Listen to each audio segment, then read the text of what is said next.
영적 세계에는 비밀이 있습니다.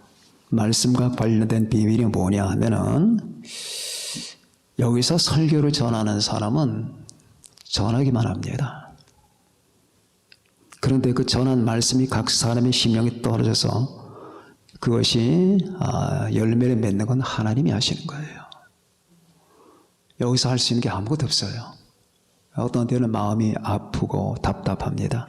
내가 저들을 거듭나게 하고 변화시킬 수 있다면 얼마나 좋을까?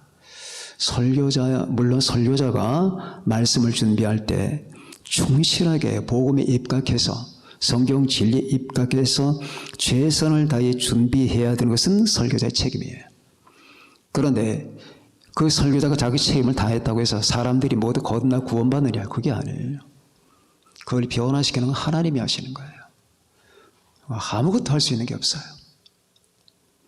여기서 설교를 비복음적으로 전한다든지 충분히 기도하지 않고 준비한다든지 하는 건 설교자가 책임을 져야 돼요. 하나님께 책망을 받아야 됩니다. 그런데 아무리 최선을 다해서 기도하고 준비하고 복음에 입각한 설교를 해도 그 사람이 구원으로 연결되느냐? 그건 아니에요. 희한하죠? 예수님께서 그러셨어요. 예수님이 가장 능력을 많이 베푸신 가버나움과 고라신이 회개하지 않았어요. 그래서 주님은 그들에게 저주를 선언하십니다. 그러면은 하나님께서 내 안에 내가 들은 말씀, 내 안에 떨어진 씨앗을 하나님이 열매를 맺게 안 하셨다고 해서 하나님의 책임이냐? 하나님 책임이 아니에요. 그 사람의 책임이에요. 놀라운 비밀이에요. 구원받고 안 받고는 여러분의 그 사람의 책임이에요. 믿음이 자라고 안 자라고는 그 사람의 책임이에요. 그런데 그 사람 속에 믿음을 자라게 하시는 이유는 하나님이에요. 근데 안 자라는 건 그 사람의 책임이에요. 어떻게 된 거냐? 여기 놀라운 여러분 조화가 연결되는 겁니다. 한 인간이 믿고자 하지 않으면 믿을 수가 없는 거예요. 왜 그 사람이 믿지를 못하느냐? 믿고자 하지 않기 때문에 못 믿는 거예요. 마음을 하나님이 닫아버려요. 하나님의 말씀에 관심을 안 기울이면 하나님이 그 말씀을 닫아버립니다. 말씀을 사랑하지 않으면 그 말씀을 닫아버려요. 그래서 바로 이게 딜레마입니다. 말씀을 아무리 전하고 잘 전해도 그 말씀이 그 사람 속에 떨어져서 열매를 맺는 건 그거는 여기서 할 수 있는 게 아니에요. 그래서 기도하라는 거예요. 아시겠습니까? 기도하고 믿음으로 오늘도 내가 이 하나님의 말씀이 내 안에 적용돼서 믿음이 되고 변화가 되고 구원으로 연결되게 해달라고 하는 기도는 청중해야 되는 겁니다. 구원받지 못하는 건 다시 말하면 그 사람의 책임이에요. 하나님께는 책임이 없어요. 자, 여러분, 니체는 목사의 아들입니다. 참으로 목사의 아들이에요. 둘 다 목사님, 사모님 다 경건한 부모인데 그 사람들 속에서 인류 최대 가룟 유다 같은 사람이 철학자가 태어나요. 니체예요. 니체의 말을 여러분 듣다 보면은, 책을 읽다 보면은 가룟 유다가 자꾸 떠올라요. 이게 철학적인 가룟 유다구나. 그 가정이 어떻게 된 거냐? 저는 모르겠어요. 어떻게 그런 일이 벌어지는지. 부모님이 기도를 왜 안 했겠어요? 왜 기도를 안 했겠냐고. 그런데 어떻게 그렇게 악마적인 사상을 가질 수가 있느냐. 얼마나 민첩한지 몰라요. 이 제 사상은 굉장히 민첩하고 굉장히 뛰어납니다. 그런데 굉장히 악마적이에요.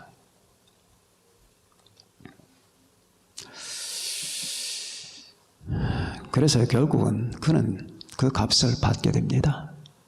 12년 동안 정신병원에 감금이 됩니다. 광장에서 어떤 주인이 말을 데리고 가는데 말을 채찍으로 때려요. 빨리 가라고. 그때 니체는 달려가서 말을 붙들고 울어요. 제발 때리지 마. 제발 때리지 마. 하면서 그때부터 미치기 시작하는 거예요. 사람은 다 그 값을 받는 거예요. 믿음이 요만큼밖에 없으면 요만큼밖에 없는 그 값을 받아요. 믿음이 아주 없으면 없는 값을 받아요. 믿음이 이만큼 있으면 이만큼의 값을 받아요. 다 받아요. 자, 그래서 저는 그 과정을 생각할 때마다 어떻게 이런 일이, 내가 이해할 수 없는 일들이 세상에 너무나 많구나. 오늘 이 야이로의 가정을 한번 또 살펴봅시다. 야이로는 회당장입니다. 회당은 유대 나라가 바벨론에게 멸망되고 나서 그리고 성전이 파괴되잖아요. 성전이 파괴되고 그리고 그들은 70년간 포로 생활을 합니다. 포로 생활을 하고 고고로 고레스가 귀한 칙령을 내려서 돌아왔는데 성전은 없어요. 파괴됐으니까. 그런 신앙생활은 해야 돼. 그래서 그들이 지은 게 회당이에요. 회당들 곳곳에 집니다. 그래서 신약 성경 보면 성전은 그 당시 헤롯이 짓고 있었지만 대부분은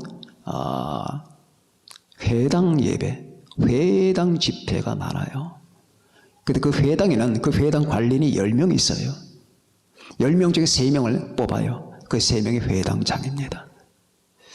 그래서 회당장 하면은 사회적인 신분이 있는 사람이고 그리고 어느 정도 성공한 사람이에요.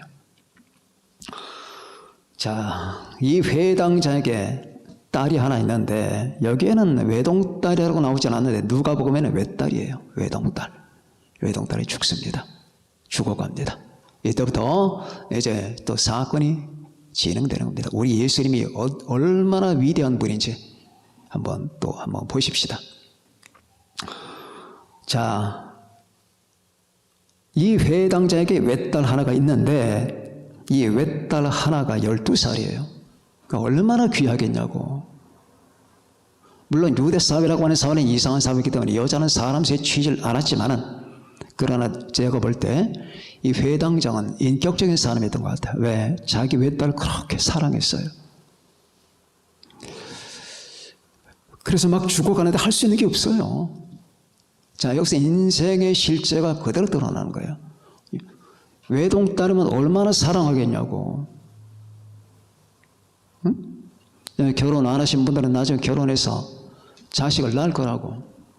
요즘 세상에 특히 딸을 좋아해서 아들을 낳으면 얼굴이 찡그리는데 딸을 낳으면 얼굴을 반색이 됩니다.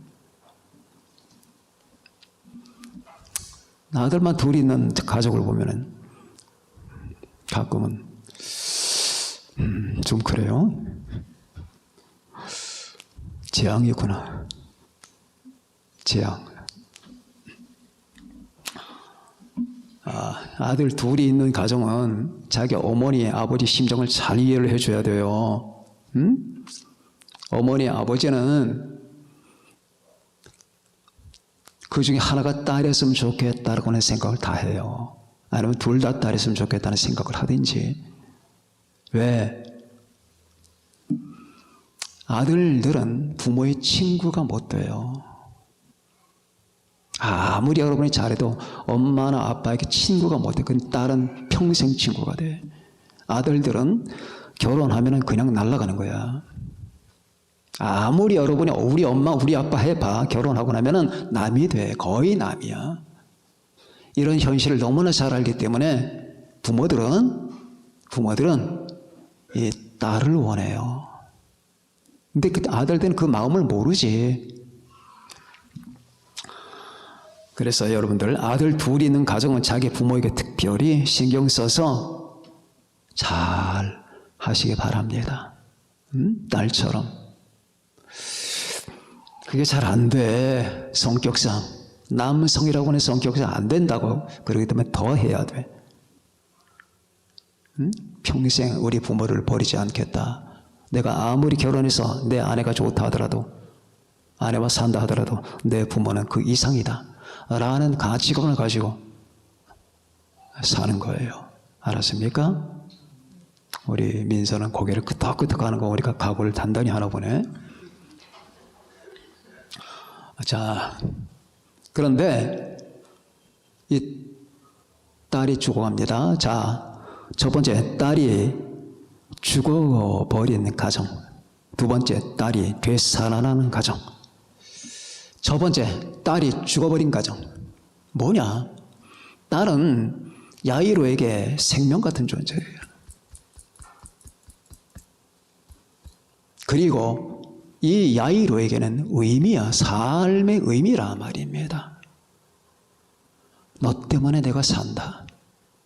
야이로하고 대화를 해보진 않았어요. 분위기 파악을 하니까 그래, 삶의 의미라고. 야이로에게 딸은 기쁨이에요. 집에 돌아가면은 그 어린 딸, 지금 12살이지만 아기 때부터 얼마나 귀여웠겠냐고. 사랑스럽고. 그러니까 기쁨이라는 게 여기서 나오는 거거든. 자, 그러니까 이 집안에 딸 하나가 있어. 딸이, 그 딸이 뭐냐? 그 가정에 생명 같은 존재고, 의미 같은 존재고, 기쁨 같은 존재라 그 말이야. 근데 이게 죽었다. 그럼 어떻게 돼? 의미가 죽어버리고, 생명이 죽어버리고, 기쁨이 죽어버리는 거지. 그런 가정. 자, 왜 죽을까? 그래서 불러와야 될 자가 예수님이야. 근데 그 가정에 예수님이 없단 말이죠. 이 세상에 수많은 가정이 이래요. 제가 어떤 데 설교할 때는 제 말이 아주 직설적입니다. 어떤 때는 잔인하게 보일 수가 있어요. 그러나 저는 진실 아닌 건 말하지 않습니다. 진실만을 말합니다. 그 진실은 때때로 차갑고 잔인하게 느껴지는 거예요. 따뜻하게만 느껴지는 진리는 진리가 아니에요. 자, 그런데 이 세상의 모든 가정, 많은 가정들이 이래요. 아유, 목사님, 우리 집에는 아주 사랑스러운 딸이 있습니다. 딸들이 얼마나 잘하는지 모릅니다. 근데 당신의 딸은 죽었어요. 죽은 딸이라고. 왜? 당신 가정 속에 딸은 살아있는데 생명이 없어. 의미가 없다고, 기쁨이 없다고. 아, 우리가 얼마나 기뻐하는데 곧 딸 죽습니다. 이 세상에 딸이 죽었다라고 하는 것은 그 가정에 예수님이 없다는 뜻이에요. 예수님이 없으면 죽어요, 다. 내가 인생을 이만큼 살고 나서 당신에게 거짓말 안 합니다. 예수님 없는 가정은 다 죽습니다.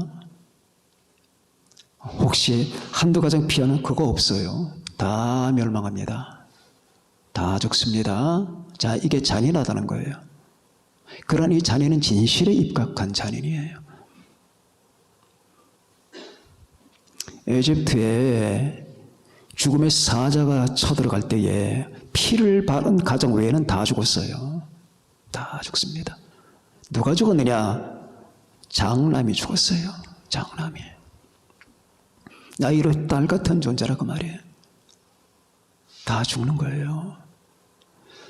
그러나 사람들이 이 실태를 모르기 때문에, 영적 실상을 모르기 때문에 이렇게 저렇게 버둥겨 보고 한번 버텨보고자 하지만은 안 됩니다. 다 죽는 거예요. 그 가정에 예수님이 없다면은 딸이 없는 겁니다. 딸이 있어도 없는 거예요. 그래서 야이로가 이제 깨닫고 예수님께 간 거예요. 예수님이 없으면 내 딸이 없는 거구나. 예수님이 있으면 내 딸이 있는 거구나. 아, 무릎을 탁 꿇게 되는 그 순간이 올 때까지 이 야이로는 슬프고 비참한 심정을 견뎌내야만 돼요. 어쩔 수가 없는 거예요. 이 딸이 죽어버린 가정들이 얼마나 세상에 많아요. 여러분, 구약 성경에서 하나님을 모욕했던 여로보암이 사랑하는 아들 하나가 있었는데 아들이 죽습니다. 아들이 죽어요. 그 여로보암은 솔로몬의 그 아들인 르호보암 때에 이스라엘이 쪼개잖아요. 남과 북으로 쪼개집니다. 그때가 BC 931년이에요. 931년에 유대와 이스라엘이 쪼개져 버려요.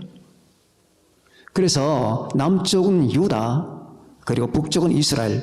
유다의 왕은 르호보암, 북쪽의 왕은 여로보암. 그런데 그 여로보암의 사랑하는 아들 하나가 시름시름 앓다가 죽어요. 그래서 여로보암은 너무너무 괴로워했죠. 그런데 왜 죽느냐? 여로보암이 하나님을 배반하고 우상숭배를 했기 때문이에요. 그리고 단과 베델에다가 금송아지를 갖다 세우잖아요. 그리고 백성들에게 계속 금송아지 숭배를 강요합니다. 그리고 하나님의 치심을 받아 여로보암은 죽어요. 그리고 여로보암의 아들이 또한 살해를 당하고 그 남은 왕위를 잇게 된 아들이 말입니다. 이거는 그 가정에 환란이 온 거예요. 그러나 어째 그 아들뿐이겠느냐 그 말이에요. 우리는 예수님의 가정도 봅시다. 예수님이 12살 때에 예루살렘에 올라갑니다. 그 마리아와 요셉이 데리고 해마다 6월절이면 올라갔는데 올라가고 나서 거기서 3일 동안 머물렀어요. 거기서 머물르다가 6월절 행사를 끝내고 나서 집으로 돌아가는데 예수님이 안 계셨어요. 예수님은 예루살렘에 그대로 머무십니다. 마리아와 요셉이 3일 동안 간 다음에 보니까 아들이 없는 거예요. 덜컹했던 그들은 도대체 이게 어떻게 된 건가 하고 추적하다가 결국에 예루살렘으로 다시 와요. 왔더니 우리 예수님께서 그 제사장들, 그 당시 바리새인들 아니면 학자들과 대화를 하고 있는 겁니다. 그러니까 예수님이 없는 상태로 갔다면 다시 돌아와야 돼요. 인간은 다 그런 거예요. 예수님이 없이 살아왔다. 70년, 80년을 살아 다시 돌아와야 돼. 아무런 의미가 없다고. 예수님이 없는 마음으로 당신들이, 여러분들이 10년을 살고 20년을 살고 30년 살아도 몽땅 다 헛거야. 다시 돌아와야 돼. 이 사실이 눈에 보여야 된다고. 근데 맨 처음에 이 사실이 안 보여. 아니, 저 목사님이 좀 너무 과한 거 아니야? 과한 게 아니라 진실이 지금 말하는 거야. 여기 있는 여러분과 제가 예수님 없이 살았단 말입니다. 예수님 없이도 학교 가고, 예수님 없이도, 예수님 믿음 없이도 연애하고, 여자친구 사귀고, 대학 가고, 예수님 없이도 직장 생활해, 예수님 없이도 돈을 벌어, 예수님 없이도 결혼해, 그리고 아기를 낳아. 그때까지 자 신혼여행 가서 그리고 결혼 사는 동안에 여러분 깨가 쏟아지는 즐거움을 누리겠지. 너 좀 있으면 돌아와야 돼. 네가 간 만큼 괴로울 거야. 네가 간 만큼 괴로울 거다.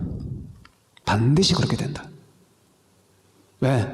감당할 수 없는 일이 오거든. 인생에는 말이에요, 제가 여러분들에게 자주 하는 말이지만 인생은 예수님 없이는 견디지 못해요.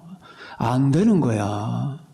예수 그리스도가 나와 함께 있을 때 이 인생이라는 걸 감당하고 바칠 만한 힘이 오는 거지, 예수님이 내 안에 없고 내가 예수님 안에 없다면 이 인생의 무게를 견딜 수가 없는 거예요. 그냥 짜부러지는 거야.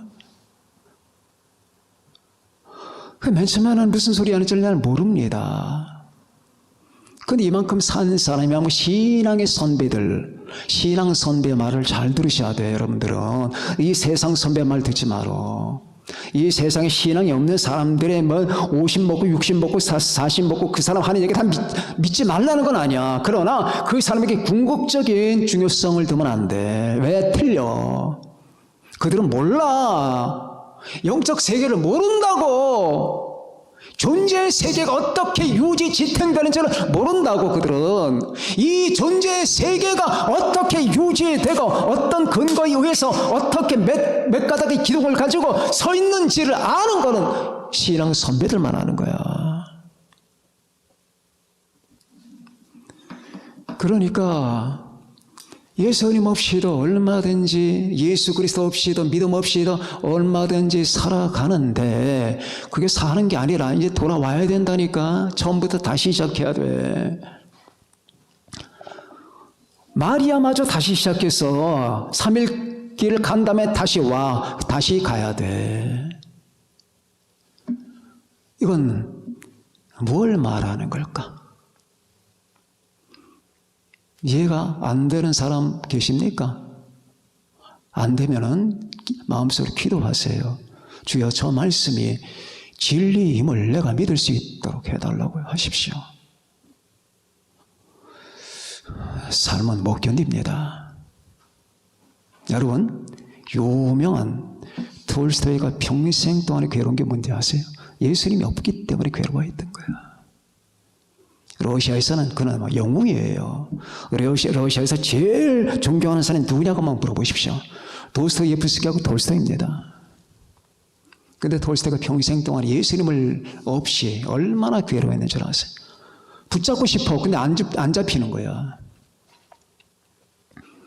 그래서 우리 젊은이들은 시간이 되면은 이 세계에는 3대 고백서가 있어. 어거스틴의 고백록, 톨스토이 참회록, 장자크 루소의 고백록 3개가 있어. 그 3개 다 읽어봐.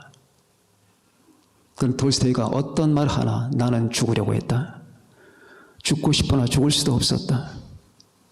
뒤를 돌아볼 수도 없었고 앞으로 갈 수도 없었다. 어떻게 해야 된단 말인가? 어떻게 해? 그러다가 하나님을 생각했다. 하나님을 생각하는 순간에 갑자기 내 가슴속으로 빛이 들어온다. 아, 그 순간만 난 살아있는 것인가? 맞다. 하나님이라고는 존재마다 연결되는 순간만 나는 살아있구나. 여러분, 그거야.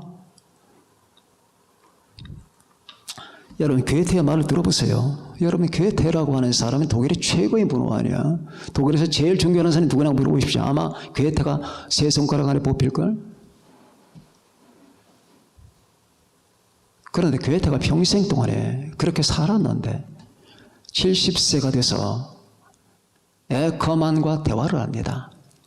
에커만과 자기의 비서인데, 남자 비서 대화를 하는데 에커만에게 이런 말을 합니다. 내가 70년 동안 살아왔는데 행복했던 순간은 단 하루도 없습니다. 단 하루도. 그것은 마치 저 산 밑에서 커다란 바위를 등에 짊어지고 산 위로 올라가는 작업과 똑같았어요. 한 번도 행복해 본 적이 없대. 헤르만 헤세? 독일에서 또 괴테 다음으로 존경하는 사람이 누구냐고 물어보십시오. 아마 헤르만 헤세가 나올 겁니다.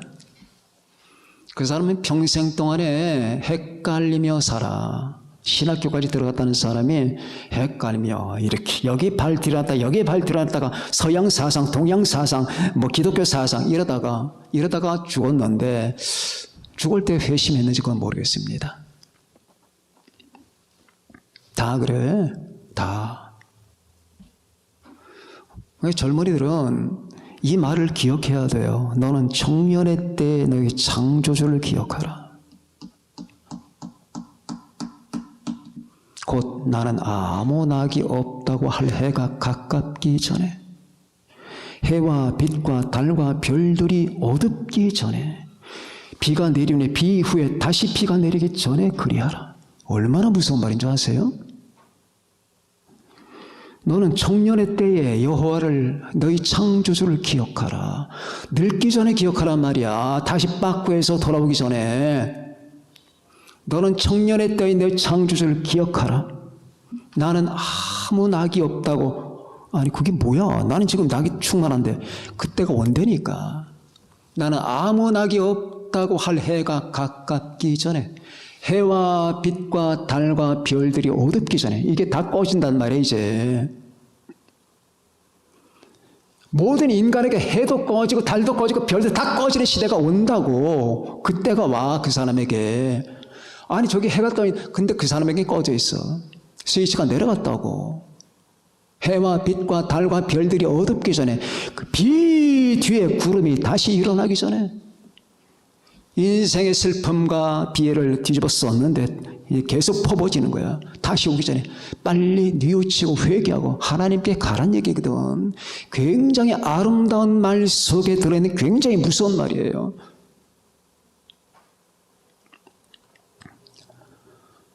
우리 주 예수님, 이 지금 야이로가 이 상황을 만난 거예요. 잘 나갈 줄 알았지. 회당장이니까 10명의 회당 관리인 중에 3명의 여러분 특수 요원이니까 사회적인 저명 인사고 괜찮겠지.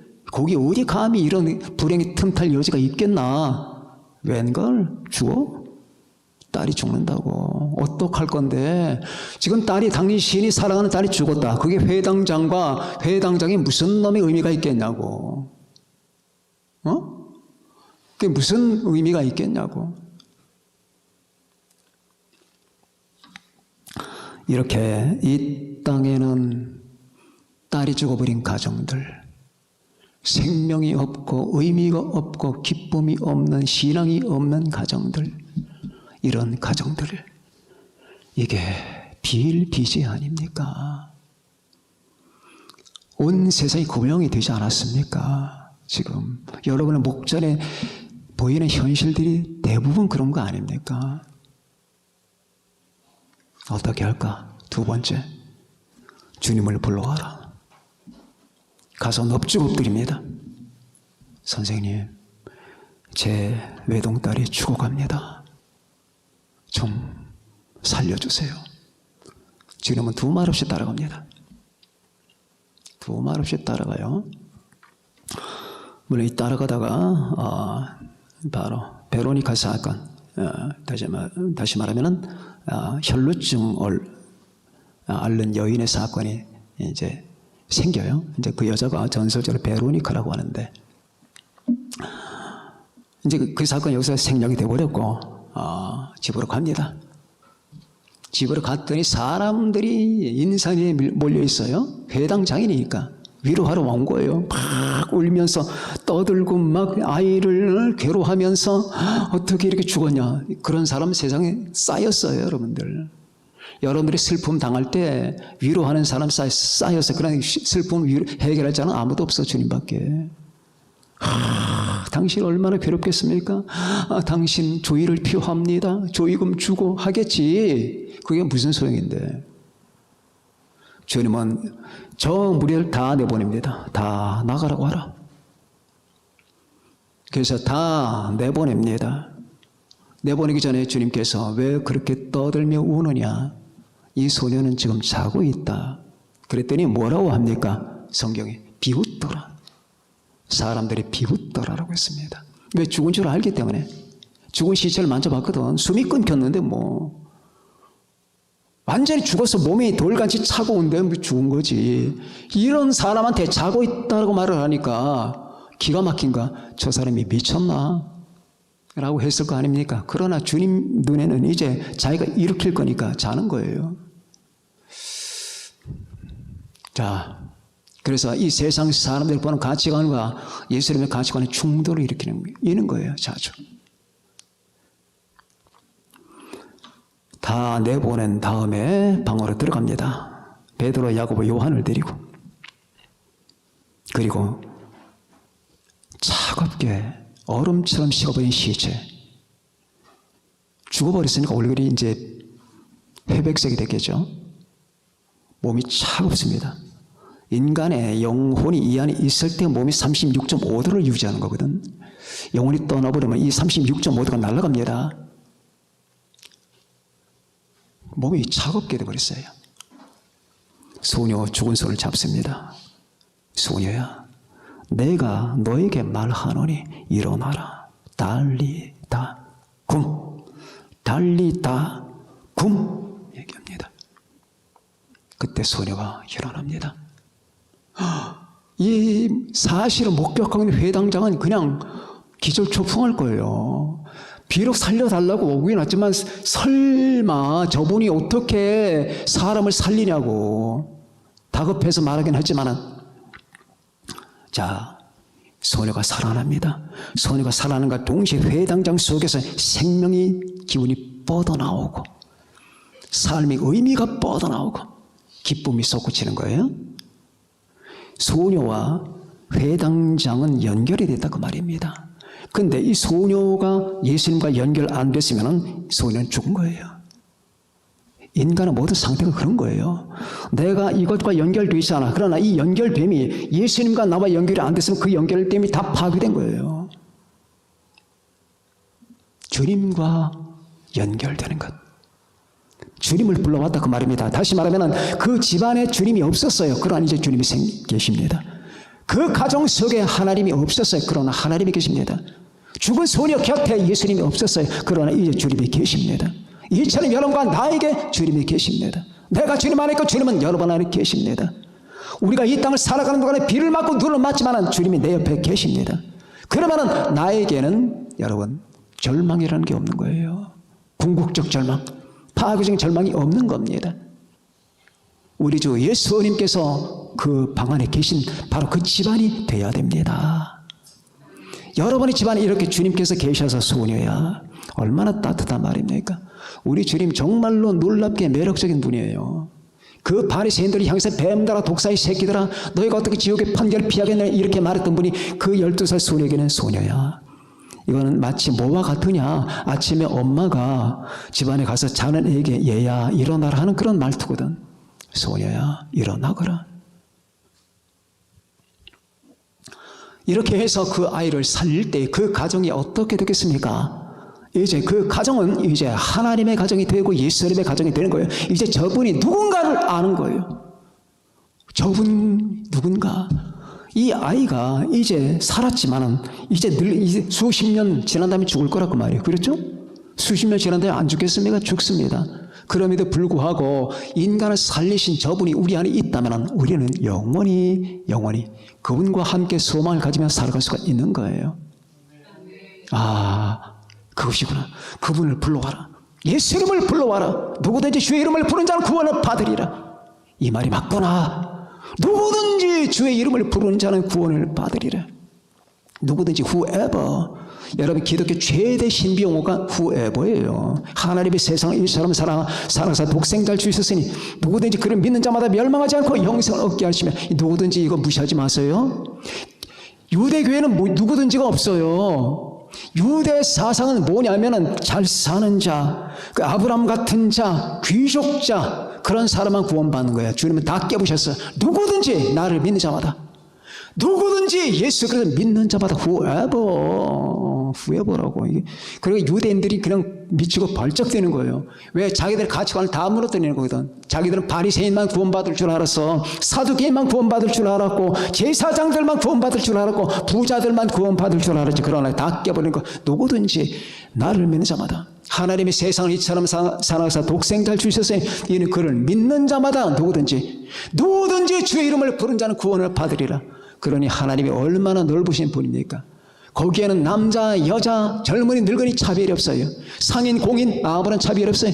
대통령, 평민들 아무 차별이 없습니다. 누구든지 예수 이름을 믿으면 되는 거예요.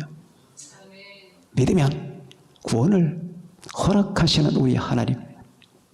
그렇기 때문에 지금 여러분 가정마다 다 다르잖아요. 사는 게 다르고 뭐 삶의 수준이 다 다르고 다 형편이 다르지만 그 가정 속에 그 어떤 가정에 주님이 계시면, 예수님이 계시면, 예수 그리스도가 그 가정에 함께 있다면 그 가정은 복된 가정이고 하나님의 은혜가 살아있는 가정이 되는 겁니다. 이게 중요한 거예요. 살리는 주님. 이제 죽었던 아이가 살아난 가정. 여러분 구약 성경 보면 또 하나 사건이 나오죠. 수nem 여인의 사건이 나옵니다. 수nem 여인은 바로 이 여자였어요. 엘리사에게 극진하게 대접을 했고 공개를 했고 살펴주고 자상하게 돌봐준 여인인데 그 여인에게 자식이 없습니다. 남편은 늙었는데. 근데 엘리사가 내년 이맘때쯤 당신에게 아기가 생길 겁니다. 그래서 깜짝 놀라지만은 내년 이맘때쯤 아기가 생깁니다. 근데 그 아이가 이제 한 3년 자란 것 같아요. 시간을 건너뛰면서 그 아이가 아버지가 밭에서 일을 하는데 가서 함께 놀다가 일사병이 걸려요. 그래서 내 머리 얼마나 머리가 아픈지 머리야 그러다가 죽습니다. 그때 수넴 여인의 순발력이 나타나는 거예요. 그 아이를 아무런 눈물도 안 흘리고 그 아이를 엘리사가 거하던 방에다 딱 눕혀놓은 다음에 말 타고 달려갑니다. 마차를 타고 달려가는 거예요. 어떻게 그런 담대한 마음이 나오는지 달려가면서 어디까지? 바로 멀리 떨어진 엘리사에게 가자마자 내려서 엘리사의 발을 끌어안습니다. 하면서 했던 말, 내가 언제 당신에게 자식을 달라고 했나요? 그때 엘리사는 눈치챘습니다. 모든 걸 파악해서 여러분 엘리사가 따라가죠. 그리고 나서 수넴 여인의 아이를 살려줍니다. 자, 죽었던 그 여인의 아들이 살아난 것, 바로 이런 그런 비슷한 과정들이 바로 여기 있는 거예요. 그 가정도 이제 의미가 살아났고, 그리고 생명이 살아났고, 그리고 기쁨이 살아난 겁니다. 우리는 이 같은 가정들 되어야 됩니다. 누군가 여러분의 가정은 문 열고 들어갔는데 그 가정의 죽음이 꽉 찼어. 야, 왜? 분위기가 잠자거든. 죽음의 분위기가 꽉, 사탄적 분위기가, 어둠의 분위기가, 불신의 분위기가, 하나님을 떠난 분위기가 그 가정에 꽉 찼다 그 말입니다. 사방 둘러보니까 십자가는 하나도 하나 걸려있지 않고 뭐 술병이며 아니면 세상과 가구들이며 번쩍번쩍하는 거 다 빛나는데 예수님의 흔적은 아무도 없다 그 말입니다. 그 가정은 여러분 굉장히 위험한 가정이죠. 그런데 누군가 여러분의 가정을 열고 들어갔는데 바로 이런 가정이 되셔서는 안 되는 거예요. 아니, 이 가정에 성경도 없고 신앙의 흔적도 없고 기도하는 흔적도 없고 가정 예배 드리는 흔적도 없고 십자가도 없고 성화도 아무것도 없다 그 말입니다. 그런데 교회는 나와. 이런 가정 되면 안 돼요. 그 사람은 말만 신자예요. 말만 신자. 여러분 진짜 신자는 겉으로도 표적이 나타나는 거예요. 사람이 진심이 중요한 거지 진심을 어떻게 할 수 있는데 진심이 네가 행복하다면 행복한 표정에 나타난다. 이 사람아 네가 비참한 표정이 네 얼굴에 나타나는 거야. 마찬가지로 여러분과 제가 이렇게 달리다 굼해서 주님께서 일으킨 가정, 이제 그 가정 속에 우리 주님이 계신 그런 가정들이 됩시다. 그 달리다곰의 가정, 살아있는 소녀가 살아난 가정 다 되시기 바랍니다. 그리고 여러분의 주변에 주님이 없는 가정, 하나님이 없는 가정, 하나님의 말씀이 없는 가정, 그 슬픈 가정을 위해서 기도하고 접근하세요. 그래서 그들에게 주의 복음을 전하고 주님을 전하며 당신 가정에 한 가지가 없다. 예수가 없다. 이 예수가 없다면 당신들 50년을 산다면 50년 다시 뺏겨야 된다. 아무 의미가 없다. 다 깨지고 박살날 것이다. 맨 처음에는 왜 난리를 이렇게 부리겠지. 이 무슨 말이냐고. 여러분, 그러나 믿음을 전하고 복음을 전하는 사람은 담대해야 됩니다. 복음을 전하는 사람은 여러분 진실에 입각한, 아까 말했듯이 일부러 사람을 상처 줄 필요는 없어요. 가능하면 사람을 포용해 주는 게 좋습니다. 그러나 이 복음 내용 자체가 어떤 때는 인간의 이 죄악과 충돌하기 때문에 잔인하게 보여요. 그렇게 해서 여러분과 제가 먼저 여러분과 제 가정이 이 소녀가 살아있는 가정이 되어야 되고, 여러분 주변의 가정들마저 소녀가 살아있는 그 가정이 되게 해야 되는데, 그렇게 하자면은 주님을 불러와라. 회당장 야이로처럼 주님 앞에 가서 무릎을 꿇고 주여 우리 집에 오시옵소서. 여러분들도 다 이렇게 초대하세요. 주여 우리 집에 오시옵소서. 당신이 주가 되시옵소서. 이제껏까지는 되지 못하게 내가 주된 역할을 했고, 이제 못한 되지 못하게 내 남편 내 아내가 주된 역할을 했고, 이제 여지껏까지는 되지 못하게 인간이 인본주의로 살았습니다. 이 모든 것들이 우리에게 이런 참화를 불러일으켰습니다. 주여 용서해 주소서. 이제 당신의 모든 것을 주관하소서. 우리는 당신의 우리에게 명령하시고 말씀하신 대로 살리이다 라고 하는 여러분과 제 가정이 되시기를 예수님의 이름으로 축원합니다. 기도합시다.